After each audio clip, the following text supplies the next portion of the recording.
Alors, dans l'objectif de ne pas prendre plus de retard que nous n'avons déjà, je vais aller très vite pour vous présenter cette dernière session de la journée qui est consacrée aux limites de la réintégration, notamment face aux lacunes et face aux lacunes sans documentation, parce qu'évidemment, quand on a une lacune avec de la documentation, le sujet est un petit peu, la problématique est un petit peu différente. Donc, je vais appeler en tout premier Claire Bételu, qui est conservatrice-restauratrice de peinture, qui est maître de conférence, qui est directrice des études du master de CABC, donc Conservation-Restauration des biens culturels de Paris 1, et qui va nous parler du parallèle qu'on peut faire, ou pas, ou dans quelles limites, entre la réintégration en archéologie et la réintégration en peinture de chevalet. Merci. Merci. Donc, je rassure tout de suite les conservateurs restaurateurs d'archéologie, je ne vais pas expliquer comment on réintègre ou on restaure un objet archéologique, mais voilà, l'idée c'était je vais revenir, de faire un parallèle. Donc, permettez-moi tout d'abord de remercier les organisateurs de ces journées et je suis heureuse de partager avec vous donc, le fruit d'une réflexion qui croise des interrogations qui ont suscité plusieurs échanges avec des collègues français et étrangers, des conservateurs, restaurateurs de peinture et d'autres spécialités, mais également des remarques faites par des non-spécialistes. Donc, c'est notamment la réaction de stupéfaction, voire de colère, d'une fillette de 10 ans de mon entourage qui, lorsqu'elle a appris qu'on retouchait des tableaux, elle s'est dit, mais pourquoi est-ce qu'on nous ment réellement en substance? Et c'était une vraie colère donc, qui traduisait beaucoup d'émotions. Enfin. Donc cette réaction recoupait des échanges avec notamment une collègue restauratrice de peinture à l'Institut supérieur central de restauration de Rome, qui me faisait remarquer que la pratique traditionnelle, qui veut que l'on restitue le motif, s'apparente, selon elle, à une retouche excessive et qu'il ne faut laisser donc aucune place, je dis bien aucune, à l'interprétation. Donc, par conséquent, toutes les lacunes d'un centimètre carré ou plus sont réintégrées dans une tonalité jugée neutre ou dans un ton local, et seules les usures et les micro-lacunes sont retouchées jusqu'à s'accorder donc avec le ton avoisinant, et c'est l'exemple que vous avez ici à gauche, donc, tel qu'il est présenté dans une des publications de l'ISCR.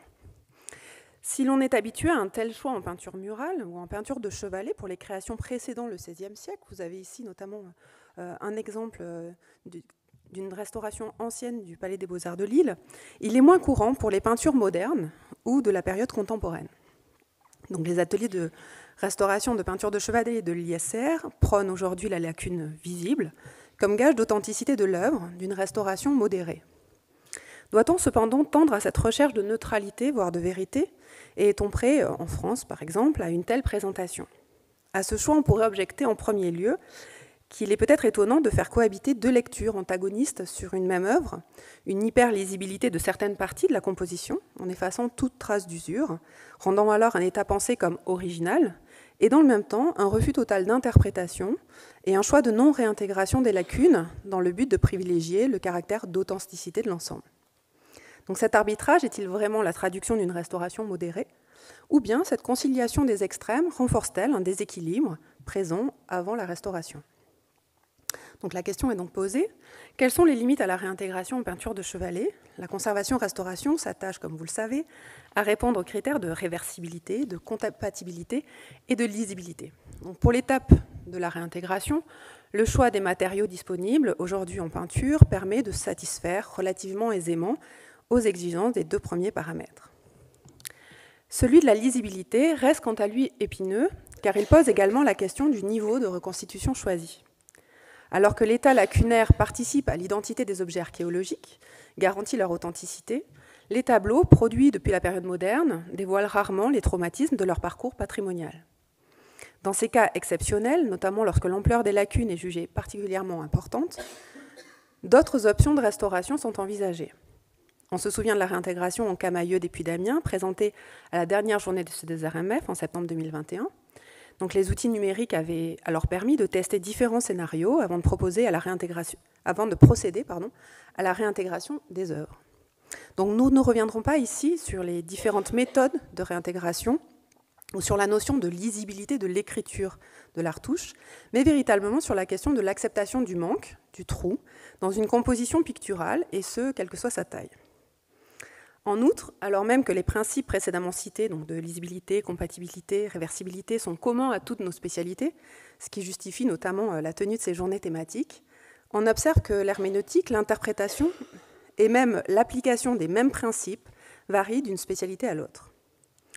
Donc, l'exemple exceptionnel de la restauration des tentures brodées du Musée des Beaux-Arts de Lyon illustre parfaitement cette situation.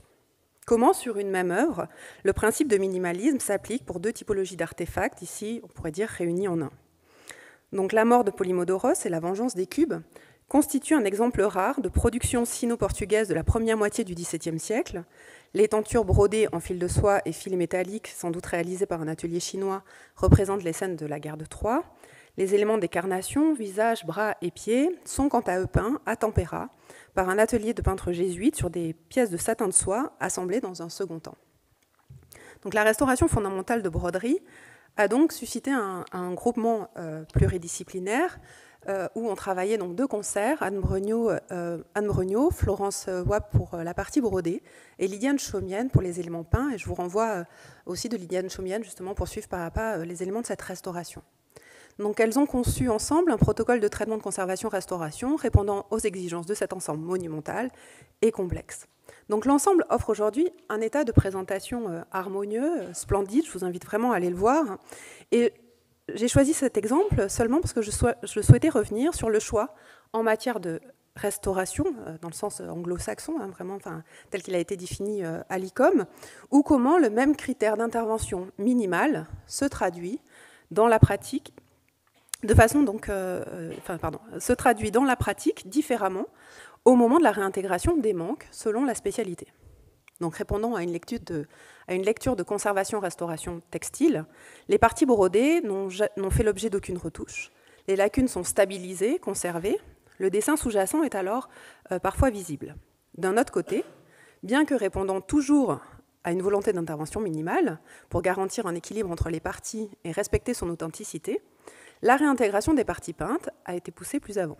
Donc, les déformations des pièces de soie avaient provoqué des pertes de matière de petites ampleurs, mais régulières, suivant une orientation horizontale. Donc, ces frisures ont été réintégrées, étant jugées trop perturbantes pour la lecture de l'image. Ces choix sont bien entendu le résultat de décisions collégiales. Donc, ici, la décision est notamment prise en intégrant les possibles attentes du récepteur.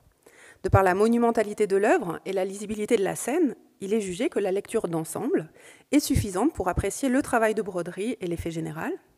En revanche, l'attention de la scène se concentrant sur les figures et l'expressivité du mouvement, on convient que les points d'ancrage visuel doivent présenter une plus grande homogénéité. La question se déplace alors de ce que peut attendre ou accepter le spectateur lorsqu'il observe l'œuvre. Donc, au-delà en effet des contraintes matérielles qui peuvent limiter l'intervention textile, pourquoi accepte-t-on un degré de lisibilité de l'image inférieur pour la partie brodée que pour la partie peinte? Et pourquoi ne peut-on se satisfaire d'une peinture usée, morcelée, au même titre que l'on reste fasciné par ces broderies, bien que leur couleur soit fanée? Donc, la préparation de cette conférence m'a conduit à me replonger dans les textes de référence. Donc, certes, Brandy, puis Philippot, que vous connaissez tous, s'étaient attachés à théoriser cette intervention qui, pour la peinture de Chevalet, reste l'objet de nombreuses crispations. Cependant, peu d'auteurs expliquent pourquoi les choix sont si radicalement différents. Dans les actes du colloque de la National Gallery, qu'avait organisé Audi en 1994, la restauration est-elle souhaitable? Celui-ci passe assez rapidement sur le sujet. S'il remarque que la question de la réintégration est traitée différemment sur les objets archéologiques et en peinture de Chevalet, et questionne le fait de l'attente des publics, il s'arrête à ce constat et n'en creuse pas les fondements. Pourquoi le public accepte-t-il la perception d'objets fragmentaires lorsqu'il relève de l'archéologie, et pas pour la peinture de Chevalet? Est-il souhaitable de tendre à cette extrémité? Chris Capel, conservateur-restaurateur d'objets archéologiques britannique, est sans doute le premier à mettre clairement en balance, au début du XXIe siècle, la nature de la restauration, toujours entendue dans son sens anglo-saxon, selon si l'on s'occupe d'objets archéologiques ou de peinture. Nous serons donc tous d'accord pour reconnaître la qualité duale de l'artefact. Il est à la fois un document historique, banque de données sur toutes les périodes, et une entité esthétique. Quelle que soit sa fonction, il rend compte de choix esthétiques du passé. Selon l'objet, la part de chacun est plus ou moins importante, mais elle coexiste toujours. Cette dualité oblige le conservateur-restaurateur à rechercher un équilibre dans la valorisation d'un aspect plutôt que d'un autre. Dans les faits, le plus souvent, les œuvres d'art font l'objet d'un traitement de restauration poussée, quand les objets archéologiques ne sont pas ou peu restaurés, le traitement de conservation étant préféré afin de préserver les traces historiques. Par conséquent, l'état de ruine est également généralement accepté. Cependant, les actions périphériques connexes au traitement de conservation-restauration témoignent du fait que la conservation-restauration reconnaît pour les deux cas les deux autres natures, et comme le rappelle Capel, l'archéologie reconnaît la part esthétique lorsqu'elle offre aux visiteurs une projection de l'objet complet, quand l'étude préalable, les études technologiques, témoignent de la reconnaissance des valeurs historiques d'une peinture. Dès lors, la question à se poser ne relève peut-être pas de la nature de chacun des objets, mais plutôt du but que sert le traitement de conservation-restauration. Que souhaite-t-on montrer? À qui se destine l'objet une fois traité? Et cette question qui peut paraître comme une évidence à se poser une fois formulée, est pourtant relativement peu abordée dans les textes, ce jusque dans les années 2000, contrairement aux principes déontologiques qui font l'objet d'une grande littérature. Capel, comme Barbara Applebaum, tous deux auteurs anglo-saxons, placent la question au cœur de la démarche de conservation-restauration, et y répondre éclaire de façon assez rassurante les choix opérés. Donc, j'espère que c'est le bon. Discipline de contradiction, la conservation-restauration répond à trois objectifs courants qui sont pourtant contradictoires. Donc révéler, donner à voir la forme originale pour le visiteur du musée, rechercher, investiguer les traces du passé pour comprendre les pratiques, ce qui peut parfois conduire à leur destruction. L'intervention sert alors l'historien dans son acceptation large du terme. Préserver, conserver son état actuel en se limitant à un travail de stabilisation et de conservation préventive. L'œuvre est destinée aux générations futures. Tout traitement doit parvenir à un subtil équilibre des trois. Une pratique, une conception extrême d'un de ces objectifs pourrait conduire à annihiler les autres, et chaque spécialité répond, plus ou moins, comme vous le voyez ici, à ces trois objectifs. Donc on observe sur le triangle de l'équilibre recherche, révélation, interprétation, comment la pratique de la conservation-restauration en archéologie se place essentiellement sur un axe recherche-préservation, légèrement déporté vers l'intérieur, lorsque celui des traitements relevant des beaux-arts est entre recherche et révélation, mais cependant plus proche de la révélation, avec une tendance à rejoindre le centre du triangle, marquant ainsi sa tendance vers la préservation. Donc par sa localisation, le sujet qui nous intéresse aujourd'hui, la retouche se place au plus près de la révélation. Toutefois, sa présence sur un axe en lien avec la recherche souligne ses fondements argumentés qui doivent présider à sa mise en œuvre, et en outre, sa position si proche de la révélation reconnaît que l'état précédent précédant l'intervention n'est pas le plus significatif et justifie l'intervention. Donc par cette figuration, à l'effort de répondre à la question du but de la restauration, il apparaît clairement que les modalités ne peuvent pas être les mêmes, car le but n'est pas le même. Vous m'opposerez ici qu'on peut cependant en appeler à la modération en peinture, à l'intervention dite minimale. Donc plusieurs auteurs ont dénoncé cette notion complexe, ambiguë, qui n'a de sens que si l'on explicite clairement ce qu'on y entend. Et dès 1988, Corfield attirait l'attention sur le fait que la question « une intervention minimale pour arriver à quoi ?» doit être posée à chaque fois, nous l'avons vu, et non pas être édictée comme un principe général. Donc on en revient donc ici encore à la question du but. Les exemples compilés au gré des publications montrent que cette question de la limite, de la réintégration, égrène l'histoire de la discipline et que la position actuelle rend compte de l'inconfort suscité par des interventions passées, vivement critiquées aujourd'hui. Les mentions les plus anciennes rendent compte de la position d'artistes réticents à voir les œuvres des maîtres restaurées, parmi lesquels, à la fin du XVIIe siècle, c'est notamment Filippo Baldinucci, peintre et historien d'art, qui déclare que les meilleures peintures ne devraient jamais être retouchées, même un peu, par qui que ce soit. La reconnaissance du métier de restaurateur au XIXe siècle nous conduit à considérer des ouvrages plus spécialisés pour la suite. Il rappelle l'importance de se restreindre à la lacune et propose des techniques qui révèlent une recherche de l'illusion. Cependant, déjà en 1866, Giovanni Secco-Suardo, auteur de Le origini del restauro moderno, donc vous l'aurez compris, un auteur italien, qui fait alors référence, affirme qu'il est impossible de proposer une retouche satisfaisante. À sa suite, le XXe siècle s'échine à trouver une forme de compromis entre vérité stylistique et matérielle et révélation du caractère esthétique. En 1930, la Conférence internationale des restaurateurs à Rome tente de définir les moyens d'éduquer le public, on y revient, à regarder une œuvre altérée. Une telle démarche permettrait de fait de limiter la retouche, voire de la supprimer. Donc cela conduit à la proposition de solutions qu'on peut juger bancales, dont celle où le tableau est partagé en deux, exposé, un côté pour les historiens d'art, brut, l'autre restauré pour le public. Dès lors, deux visions cohabitent. D'un côté, la restauration exacte, on ne retouche que les manques pour lesquels il y a de claires évidences, avec toute l'interprétation que cela peut susciter, on l'a vu. Et la seconde, la restauration dans le style, idée que l'image est perçue comme un tout. Ici, le manque ou l'usure desservent l'expérience esthétique. Dans le même temps, inspirés des méthodes développées par les Mora et Filippo pour la peinture donc murale, les restaurateurs de peinture de chevalet travaillent à une retouche visible qui satisferait malgré tout l'identité esthétique du tableau. Cependant, cette quête de compromis ne donne toujours pas satisfaction. Helmut Rühmann, qui est un conservateur restaurant allemand mais qui a longtemps travaillé à la National Gallery, témoigne. Dans les galeries où la politique de la retouche visible a été adoptée, j'ai très peu d'exemples satisfaisants, mais une quantité incommensurable de perturbants. Il faut plus de talent, de compétences et de goût pour produire un bon compromis que de faire une reconstruction qui convienne. Si le comment faire passer la lacune ne connaît pas une réponse tranchée, un point sur lequel tous s'accordent reste l'impossibilité de laisser un vide. Le blanc est perçu, comme l'explique notamment Brandy, comme une forme, dans la forme, faisant passer la composition à l'arrière-plan.